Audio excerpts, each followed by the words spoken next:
Baik, Assalamualaikum warahmatullahi wabarakatuh. Kembali lagi pada materi sebelumnya kita telah membahas tentang bahaya dari filsafat. Nah, sekarang kita akan memasuki materi baru di mana kita akan membahas tentang aliran-aliran yang ada di dalam filsafat. Nah, baik, langsung saja untuk aliran-alirannya, yaitu aliran yang pertama itu tentang aliran nativisme. Nah, di mana aliran atau teori nativisme ini dipelopori oleh seorang kebangsaan Jerman yang bernama Arthur Schopenhauer yang hidup pada abad ke-19. Nah, teori ini merupakan kebalikan dari teori tabula rasa, yang dimana mengajarkan bahwa anak lahir itu sudah memiliki pembawaan sendiri-sendiri. Pembawaanlah yang maha kuasa yang menentukan perkembangan dari anak. Pada hakikatnya, aliran nativisme ini bersumber dari Leibnizian tradition yang menekankan pada kemampuan diri seorang anak. Oleh karena itu, faktor lingkungan juga termasuk faktor pendidikan kurang berpengaruh terhadap perkembangan anak. Nah, itu adalah penjelasan umum dari teori nativisme itu. Nah, selanjutnya adalah teori empirisme yang dipelopori oleh David Hume, George Berkeley, dan John Locke. Nah, di mana empiris itu merupakan suatu aliran dalam filsafat yang menyatakan bahwa pengetahuan itu ternyata berasal dari pengalaman manusia itu sendiri.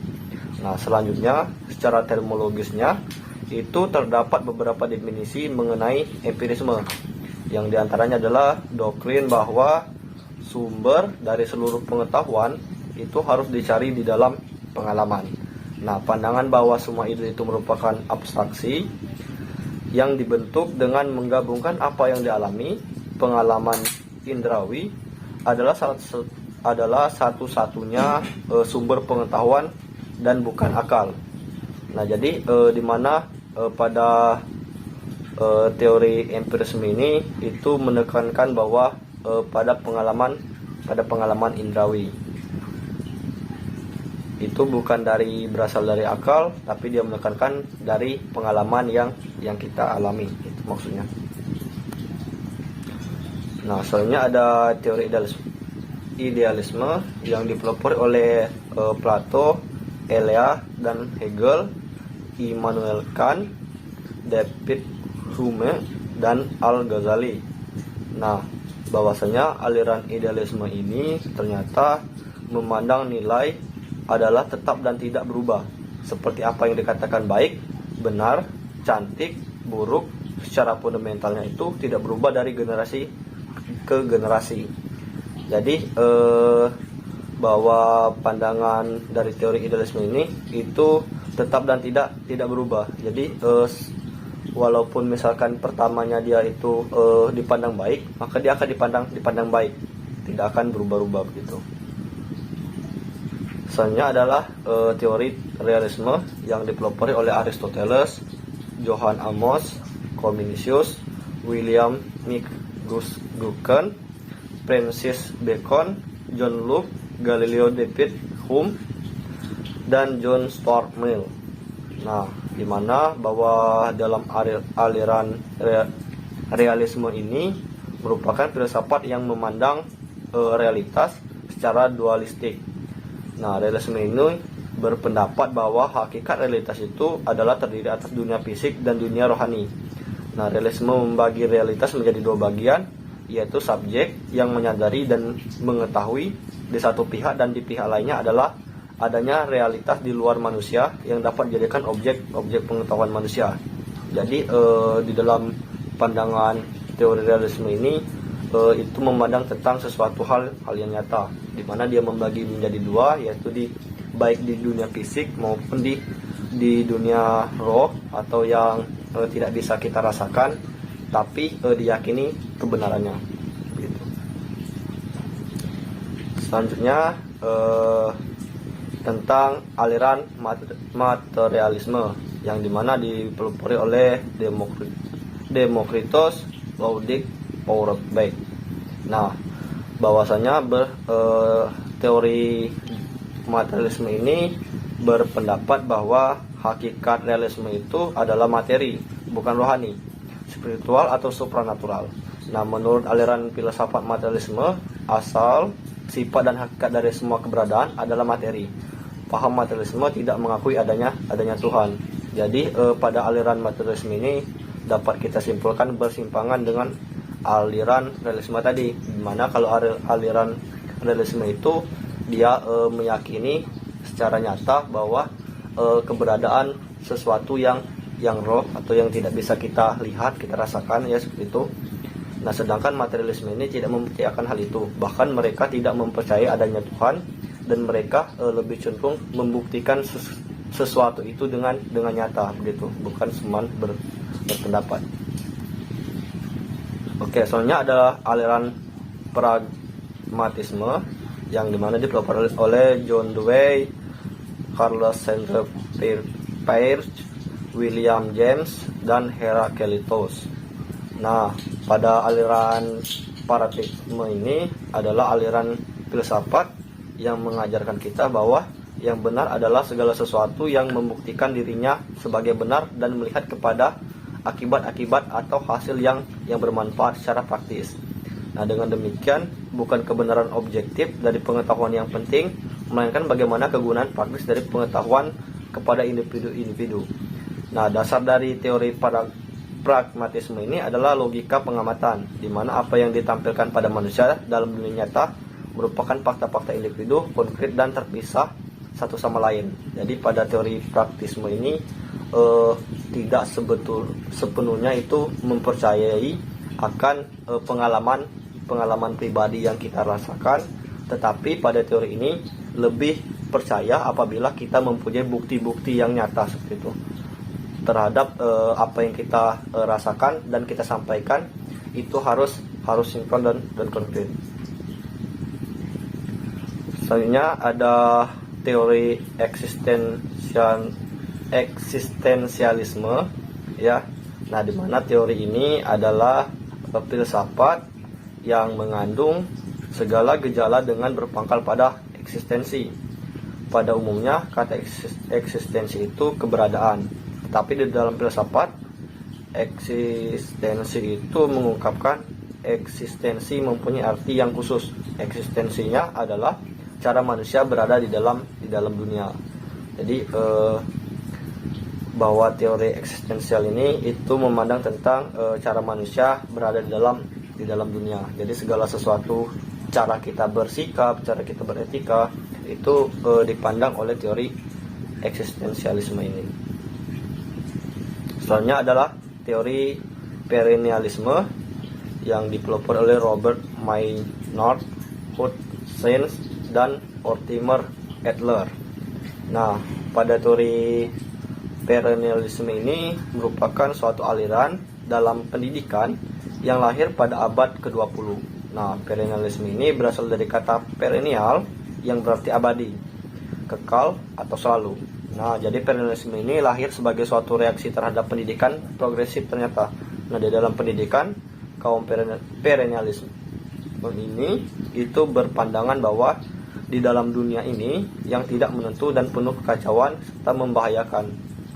Nah, tidak ada satupun yang tidak lebih bermanfaat daripada kepastian tujuan pendidikan serta kestabilan dalam perilaku pendidik. Nah, jadi teori perennialisme ini lebih menekankan kepada tingkat pendidikan yang kita dapatkan, begitu. Selanjutnya adalah esensialisme. Nah, dipelopori oleh William C. Beckley, Thomas Briggs, dan rekan-rekan. Nah, pada teori esensialisme ini berpendapat bahwa dunia ini dikuasai oleh tata yang tiada celah yang mengatur dunia beserta isinya dengan tiada celah pula. Esensialisme itu adalah pendidikan yang didasarkan kepada nilai-nilai kebudayaan yang telah ada sejak awal peradaban umat manusia. Nah, esensialisme itu memandang bahwa pendidik harus berpijak pada nilai-nilai yang memiliki kejelasan dan tahan lama, yang memberikan kestabilan, dan nilai-nilai terpilihnya yang mempunyai tata yang jelas. Nah, jadi dibandingkan dengan teori perennialisme tadi, bahwasanya teori esensialisme ini dia itu berpandangan tentang pendidikan yang diajarkan oleh kebudayaan, yang dimana masih dipercaya secara turun-temurun, berarti esensialnya atau keberadaannya itu masih dipandang baik dan tidak untuk dilupakan gitu. Nah, selanjutnya adalah teori progresionisme. Nah, di mana teori ini berpendapat tidak ada teori realita yang umum. Aliran ini berpendapat bahwa pengetahuan yang benar pada masa kini mungkin tidak benar di masa mendatang. Pendidikan harus berpusat pada anak, bukannya memfokuskan pada guru atau bidang muatan. Nah, jadi teori progresisme ini tidak terlalu percaya dengan hal-hal yang dikatakan sebelumnya, tetapi lebih ke pembuktian secara langsung, di mana dia mengatakan bahwa apa yang kita yakini saat ini itu di masa mendatang itu mungkin suatu kesalahan, atau belum mungkin itu adalah jawaban yang pasti begitu. Nah, soalnya adalah teori dekonstruksionisme. Nah, pada teori ini merupakan kelanjutan dari gerakan progresisme tadi. Nah, gerakan ini didasarkan atas suatu anggapan bahwa kaum progresif hanya memikirkan dan melibatkan diri dengan masalah-masalah masyarakat yang ada sekarang. Nah, sedangkan rekonstruksionisme ini ingin membangun masyarakat baru, masyarakat yang pantas dan adil. Jadi secara umumnya rekonstruksionisme ini ingin lebih mendidik atau lebih menekankan bahwasanya harus mengikuti perkembangan zaman untuk menghadapi perubahan-perubahan yang terjadi di kehidupan. Selanjutnya ada teori positivisme. Nah, di mana teori positivisme ini adalah suatu aliran filsafat yang menyatakan ilmu alam sebagai satu-satunya sumber pengetahuan yang benar. Nah, teori ini menolak aktivitas yang berkenaan dengan metafisik, tidak mengenal adanya spekulasi, semua didasarkan pada empiris. Jadi teori positivisme ini itu memandang segala sesuatu yang nyata, bukan segala sesuatu yang masih menjadi perbincangan, perdebatan begitu, karena belum ada kejelasan dan kepastian. Misalnya ada teori rasionalisme, di mana teori ini atau gerakan rasionalisme adalah mendoktrin filsafat yang menyatakan bahwa kebenaran haruslah ditentukan melalui pembuktian, logika dan analisis yang berdasarkan fakta, bukan melalui imam, dogma atau ajaran agama. Nah, jadi sama seperti yang tadi, bahwa teori rasionalisme ini lebih menekankan pada kebenaran yang ada begitu, bukan berdasarkan logika yang diberikan, atau bukan juga berdasarkan ajaran-ajaran yang belum diketahui kepastiannya. Selanjutnya ada teori sosialisme, di mana istilah sosialisme atau sosial itu dapat mengacu keberadaan hal yang berhubungan dengan ideologi atau kelompok ideologis. Nah, sistem ekonomi dan negara. Penggunaan istilah sosialisme itu sering digunakan dalam berbagai konteks yang berbeda-beda oleh berbagai kelompok berdasarkan prinsip solidaritas yang memperjuangkan masyarakat egalitarian yang dengan sistem ekonomi menurut mereka dapat melayani masyarakat banyak daripada hanya segelintir elit saja. Nah, jadi teori sosialisme ini lebih menekankan pada solidaritas kita dalam menghadapi antar sesama begitu. Selanjutnya adalah teori komunisme. Nah, teori komunis ini mungkin sudah sangat umum ya di pengetahuan kita, di mana adalah suatu ideologi di dunia lah, selain kapitalisme dan ideologi lainnya. Komunisme ini lahir reaksi terhadap kapitalisme di abad ke-19, yang mana mereka itu mementingkan individu pemilik dan menyampingkan buruh, atau mereka itu lebih ke tidak percaya akan sesuatu hal yang tidak pasti atau berbentuk roh, seperti tidak mempercayai adanya Tuhan. Makanya orang komunis itu tidak memeluk agama gitu. Nah, soalnya ada teori kapitalisme. Nah, dalam teori ini itu adalah suatu paham yang meyakini bahwa pemilik modal bisa melakukan usahanya untuk meraih keuntungan sebesar-besarnya. Nah, demi prinsip tersebut, maka pemerintah tidak dapat melakukan intervensi pasar guna keuntungan bersama, tetapi intervensi pemerintah dilakukan secara besar-besaran untuk kepentingan-kepentingan pribadi. Jadi kapitalisme ini lebih menekankan bahwa usaha kita sendiri itu tidak boleh diganggu gugat, karena setiap orang itu memiliki caranya masing-masing dalam mendapatkan sesuatu. Seperti yang dicontohkan prinsip tentang modal usaha untuk meraih keuntungan sebesar-besarnya tadi, itu tidak bisa diganggu gugat oleh pemerintah karena itu adalah usaha dari diri kita sendiri. Dasarnya adalah teori postmodernisme, di mana teori ini populer sebagai aliran yang rajin mengajukan protes kepada filsafat. Nah, hermeneutika muncul untuk menjembatani kritik postmodernisme ini terhadap filsafat. Filsafat modern yang dibawa oleh Descartes dianggap melahirkan berbagai dampak buruk untuk di dunia kemudian hari. Karena dalam filsafat modern itu sangat banyak sekali antara pro dan kontra yang terjadi. Nah, selanjutnya ada teori naturalisme, di mana teori ini bersifat alam itu sebagai keseluruhan dari realitas. Istilah natur itu sendiri adalah dipakai dalam filsafat dengan bermacam-macam arti, mulai dari dunia fisik yang tidak dapat dilihat oleh manusia sampai kepada sistem total dari fenomena ruang dan waktu. Nah, nature itu adalah dunia yang diungkapkan kepada kita oleh sains alam. Nah, selanjutnya adalah individualisme, yang merupakan suatu filsafat yang mempunyai pandangan atau sosial yang moral, politik, menekankan kemerdekaan manusia serta kepentingan bertanggung jawab dan kebebasan sendiri.